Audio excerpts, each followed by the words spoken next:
कांग्रेस के नेता सचिन पायलट फिलहाल बिहार में हैं और वो इंडिया गठबंधन के नेता तेजस्वी यादव के लिए फिलहाल रैलियां कर रहे हैं और उन्होंने नीतीश कुमार के ऊपर कई मुद्दे उठाए हैं और प्रधानमंत्री पर भी उठाए हैं।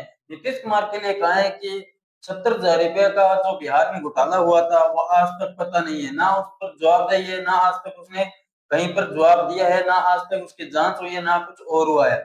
वहीं पर प्रधानमंत्री के लिए कहा है कि मजहब के नाम पर, मंदिर मस्जिद के नाम पर वोट मांग रहे हैं और आज तक बिहार के युवाओं को रोजगार और अदर बातें ये जो बिहार के विकास के लिए हो कहीं ना कहीं बात नहीं की और कहीं ना कहीं ये भी कहा है कि काट की हंडी बार बार नहीं चढ़ती है और कहीं ना कहीं ये भी कहा है कि आने वाले बिहार में रोजगार और बिहार में नौकरियां, जो हर घर में एक नौकरी जो तेजस्वी यादव ने कहा था वही इन्होंने कहा था कि मिलेगी और ये भी कहा है कि अगर बिहार में रोजगार होता तो बिहार के युवा और मजदूर पलायन नहीं करते।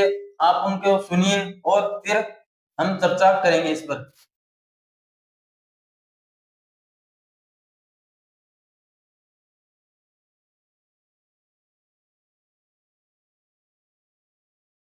वो आपने सरेंडर कर दिया है।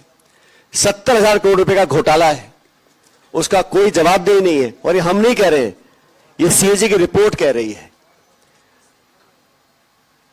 2/3 बिहार के लोग 65 रुपए से कम पे अपना जीवन बिता रहे हैं। इस स्थिति के लिए कौन जिम्मेदार है? आज भी आप भाजपा से सवाल पूछो तो वो कभी नेहरू जी का नाम लेंगे, कभी इंदिरा गांधी का नाम लेंगे, कभी मनमोहन सिंह जी का नाम लेंगे, लेकिन 11 साल से सत्ता में बीजेपी केंद्र में है और लगातार 20 साल से यही शासन चल रहा है जो आज पट्टा में शासन है। किसकी अकाउंटेबिलिटी है? कौन जवाब देगा? मैं ऐसा मानता हूं कि हमारा गठबंधन दुनिया भर के दुष्प्रचार के बावजूद भी जनता के कटघरे में खरा साबित हो रहा है और जो बदलाव की सुगबुगाहट पहले दिखती थी आज वो सुनामी में तब्दील हो चुकी है और प्रचंड बहुमत के साथ हमारा गठबंधन यहां पे सरकार बनाएगा और जो जो वादे हम लोगों ने किए हैं, हमारे गठबंधन ने किए हैं, उन सबको करेंगे और सबसे प्रमुख, सबसे बड़ी जो प्राथमिकता हमारी रहेगी वो नौजवानों को लेकर रहेगी।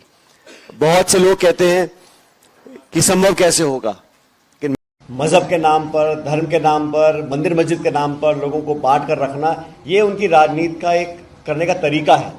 लेकिन पब्लिक ने, भारत के लोगों ने, बिहार के लोगों ने कई बार परख लिया और अब समझ गए हैं कि काट की हांडी बार बार नहीं चढ़ती है।